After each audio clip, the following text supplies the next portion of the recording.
Assalamualaikum warahmatullahi wabarakatuh. Alhamdulillahi wa kafa, wassalatu wassalamu ala habibina al-mustafa wa ala alihi ahli sidqi wal wafa. Allahumma inna nas'aluka al-afwa wal afiyah wal mu'afat ad-daimah fid dini wa dunya wal akhirah. Jamaah Masjid Hotel Sangrila Jakarta, rahimakumullah. Selamat bertemu kembali dengan saya Muhammad Sofwan Johari. Walaupun kali ini kita ketemunya cuma lewat video ya, tidak bisa ketemu langsung karena suasananya kita sedang dalam suasana pandemi COVID-19 atau virus corona yang mengharuskan kita melakukan physical distancing, harus menjaga jarak, jadi pengajian pun kita kali ini ya harus lewat video. Mudah-mudahan tetap bermanfaat dan insya Allah mudah-mudahan video ini juga akan dimanfaatkan oleh orang lain. Mudah-mudahan jadi lebih banyak manfaatnya. Tidak hanya jamaah Masjid Hotel Sangrila, tapi juga akan dimanfaatkan oleh orang lain juga insya Allah. Amin ya rabbal alamin. Pada kesempatan kali ini saya ingin membahas tentang e-money ya. Saya ingin membahas tentang e-money atau uang elektronik. E-money itu ya artinya electronic money atau uang elektronik. E-money ini merupakan alat pembayaran kontemporer.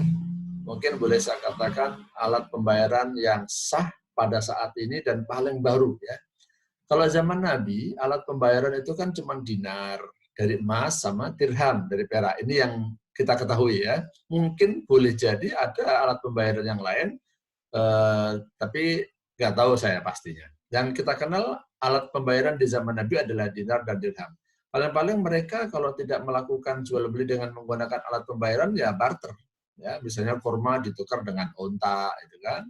Onta nanti ditukar dengan gandum. Itu bisa-bisa saja sah di dalam Islam ya.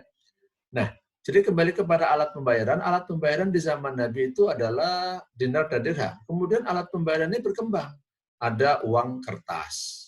Kemudian ada kartu kredit. Setelah kartu kredit ada kartu debit. Setelah kartu debit, nah sekarang ini nampaknya ini ada e-money. Dan e-money pun ternyata sekarang juga terbagi menjadi dua. Ada e-money yang server based, ada e-money yang chip based. Maaf saya tidak mau menyebutkan merek sih ya, kalau ceramah-ceramah saya ini di YouTube khususnya kalau memang bakal di-upload saya tidak menyebutkan merek ya. Contoh saja ya, e-money yang istilahnya server base itu e-money yang biasa kita pakai untuk naik ojek online. Nah itu termasuk kategori server base. Kita nggak megang fisiknya, hanya ada di HP kita. Tapi ada juga e-money yang chip base. Nah contoh yang chip base itu adalah yang kita gunakan untuk bayar parkir ya, untuk naik Transjakarta. Ya kalau ini bukan merek ya, mohon maaf nih ya. Untuk naik transportasi lah ya. Kemudian untuk lewat jalan tol. Nah, ini kita harus menggunakan e-money sekarang nih. E-money-nya e-money yang chip base, ada kartunya. Saya nggak usah tunjukkan lah ya, udah tahu semua. Nah, bagaimana hukum menggunakan e-money gitu ya? Ya, sebenarnya saya sering mengatakan janganlah suka mengeneralisir hukum suatu transaksi. Jadi saya tidak mau mengatakan semua e-money halal ataupun semua e-money haram. Ada yang halal, ada yang haram. Ya. Kalau hukum dasarnya, saya sering sampaikan dalam video saya, bahwa hukum dasar muamalat itu mubah. Al-aslu fil muamalat al-ibahah. Di masjid, di kampus juga sering saya ulang-ulang nih. Al-aslu fil muamalat al-ibahah. Hatta yadulla dalilun ala tahrimiyah. Pada dasarnya bermuamalat itu mubah. Berinovasi dan berkreasi dalam menciptakan bisnis-bisnis baru, boleh-boleh aja. Nggak dilarang ya. Kita boleh menciptakan model-model baru, alat pembayaran yang dulunya pakai emas dan perak, diinovasiin sampai jadi uang kertas. Nyatanya sekarang kayaknya sih saya belum pernah ketemu nih ulama yang mengharamkan uang kertas ya. Kalau kartu kredit ini memang rada baru ya, jadi masih ada kontroversi. Kartu debit juga sama ya, tapi dikit lah kontroversinya. Nah kalau e-money ini masih lebih banyak karena memang baru. Nah saya katakan hukum dasarnya muamalat itu mubah. Kalau memang ada yang mengatakan haram, maka tugasnya adalah kenapa haram? Kita harus menganalisis nih. Kalau dia haram, itu haramnya kenapa?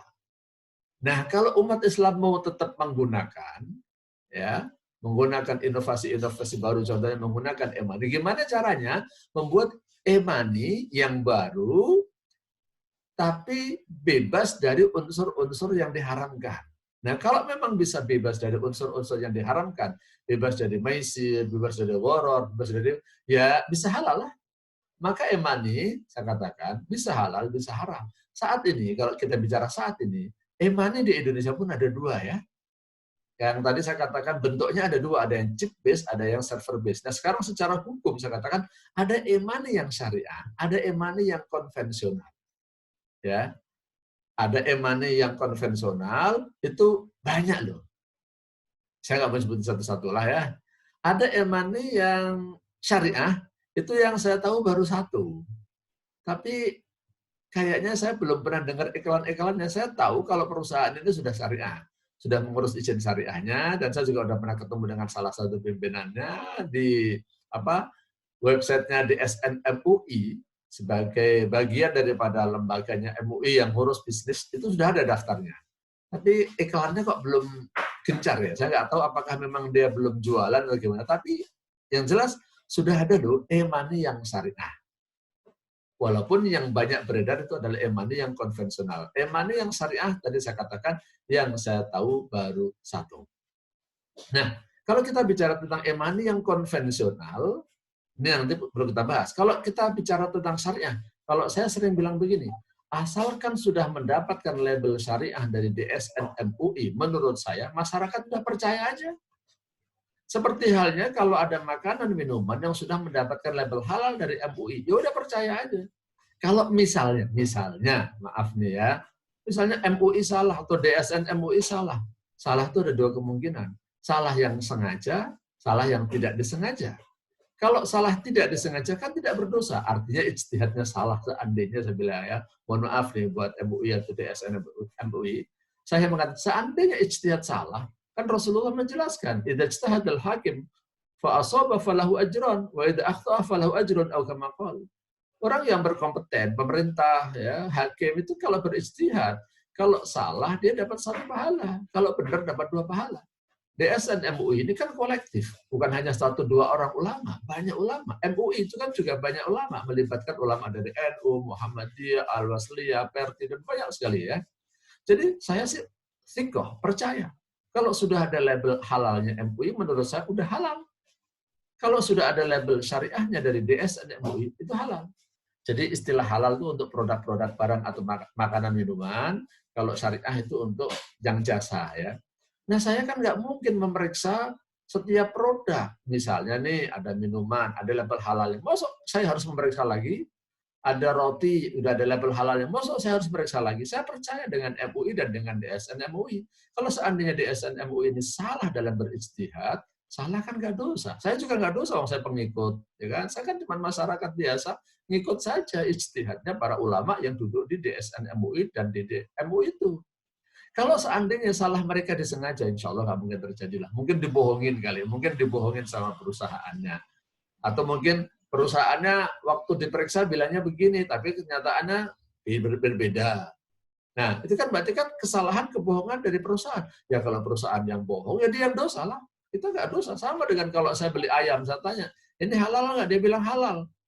Ya, maksud saya harus memeriksa dulu yang nyembelih siapa, nyembelihnya di mana, baca bismillah nggak, menghadap kiblat ya, apalagi.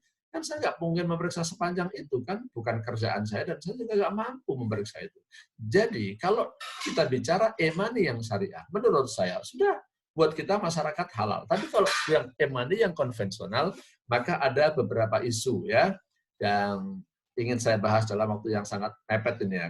Saya pengennya video saya nggak panjang-panjang gitu ya. Nah, yang pertama, isu yang menjadi polemik adalah uang yang saya titipkan kepada perusahaan yang menerbitkan e-money itu akadnya apa? Nah, ini ada akad yang belum jelas. Jadi kalau saya top up e-money, taruhlah saya taruh 1 juta. Nah, uang 1 juta yang saya titipkan kepada perusahaan yang menerbitkan e-money, ini akadnya apa? Ya kan? Karena akadnya ini nanti mempengaruhi. Kalau akadnya haram, ya haram. Kalau akadnya halal, bisa jadi. Halal bisa jadi haram. Nanti dia memenuhi enggak perjanjiannya. Ya. Kemudian, kalau misalnya ini akadnya akad utang piutang. Kalau akad utang piutang kan berarti perusahaan yang menerbitkan e-money boleh dong memanfaatkan uang itu. Kalau akadnya titipan misalnya, titip jaga ya, itu kan berarti dia nggak boleh pakai.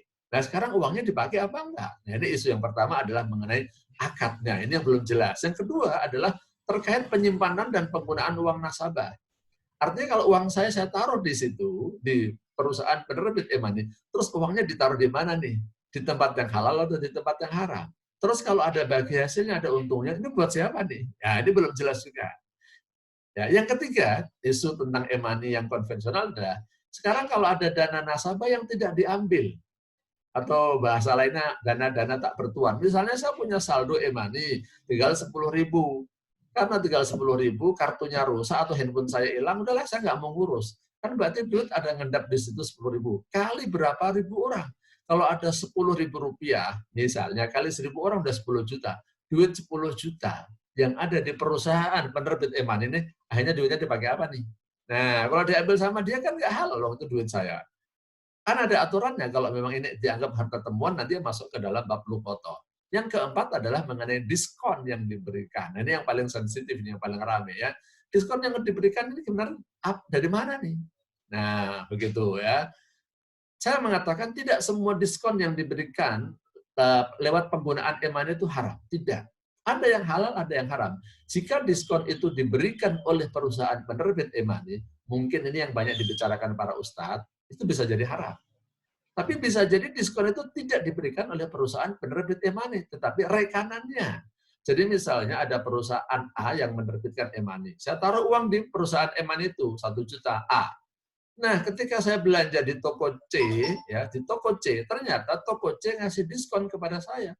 Dan diskonnya kan dari toko C, bukan dari perusahaan A yang menerbitkan e-money. Kalau diskonnya dari perusahaan A yang menerbitkan e-money, ini mungkin memang masuk ke dalam riba nih, karena saya seakan-akan saya ngutangin dia 1 juta, kemudian dia memberikan kepada saya 1 juta lebih. Tapi kalau diskonnya diberikan oleh perusahaan lain, toko C atau merchant kalau nggak salah istilahnya ya, nah nggak masalah dong, ya nggak masalah, ini halal gitu. Maka diskon dalam e-money tidak semuanya haram. Nah, oke. Sekarang bagaimana solusinya? Kita sebagai masyarakat pengguna e-money, ini gimana nih? Satu, ini saran saya ada 4. Satu, ya, kalau bisa, gunakanlah e-money yang syariah. Kalau ada yang syariah, gunakan yang syariah. Kalau bisa menggunakan yang syariah saja, gunakan yang syariah. Tidak usah pakai yang konvensional. Ini saran saya yang pertama. Kalau nggak mungkin, misalnya kita lewat jalan tol. Di jalan tol ini belum ada kartu e-money yang syariah, adanya yang konven. Ya kita mau nggak mau terpaksa ini. Masa kita harus lewat jalan arteri terus, perjalanan jauh. Kalau kita memang terpaksa menggunakan e-money yang konvensional, maka saran saya gunakan seperlunya. Jangan berlebihan, termasuk jangan mengupgrade dari e-money yang dibatasi oleh pemerintah kan 1 juta. Tapi kalau di-upgrade jadi premium itu kan bisa sampai 10 juta tuh saldonya. Nah, saran saya, jangan di-upgrade menjadi premium. Yang standar aja 1 juta dulu. Kenapa? Ini akadnya belum jelas. Akadnya belum jelas. Jadi, ya karena kita butuh aja. Kalau nggak pakai e-money, kita nggak bisa lewat tol. Bahkan di kantor saya itu, ada kantor saya salah satunya itu, kita kalau parkir harus pakai e-money. Kalau enggak, kita bisa masuk, nggak bisa keluar. Atau nggak bisa parkir. Gitu kan. Jadi, saran saya nomor 2 adalah gunakan seperlunya, jangan di-upgrade. Yang ketiga, jika ada diskon, teliti dulu. Diskon ini diberikan oleh siapa? Karena diskon tidak semuanya halal dan tidak semuanya halal. Kalau kita nggak ngerti, ragu-ragu, ini diskon dari mana? Ya udah kalau ragu-ragu tinggalin aja, nggak apa-apa. Artinya jangan ambil diskonnya kalau kita nggak tahu. Tapi kalau kita tahu bisa membedakan mana diskon yang halal dan mana diskon yang haram, ambil aja diskon yang halal. Yang haram jangan. Ya. Contohnya maaf ya, kalau kita top up langsung dapat tambahan, nah itu menurut saya itu termasuk yang haram tuh.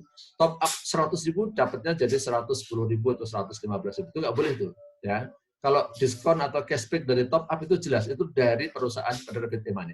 Dan yang terakhir kita usulkan kepada perusahaan penerbit e-money supaya uang-uang tak bertuan, uang-uang saldonya nasabah yang tidak diambil, nah, ini disalurkan untuk kegiatan sosial merujuk kepada fatwa DSN MUI nomor 123 tentang dana TBDSB, dana yang tidak bisa diakui sebagai penghasilan. Semacam lukotohlah harta temuan. Kan ada tuh aturannya di dalam Islam. Ya, itulah kira-kira kajian singkat saya dalam waktu 15 menit, sekitar 15 menit lebih sedikit ya. Mengenai e-money, mudah-mudahan bermanfaat. Saya doakan mudah-mudahan jamaah Masjid Hotel Shangri-La dan seluruh keluarganya dan kita semua, mudah-mudahan yang menyaksikan video ini semuanya juga dirahmati oleh Allah, dilindungi oleh Allah, selamat dari virus corona, dan dimudahkan rezekinya, dan mudah rezeki yang kita terima semuanya adalah hanya rezeki yang halal, yang barokah, yang bisa menambah kedekatan kita kepada Allah Subhanahu wa taala. Kurang lebihnya saya mohon maaf. Wallahu a'lam bishawab, wal afu minkum. Wassalamualaikum warahmatullahi wabarakatuh.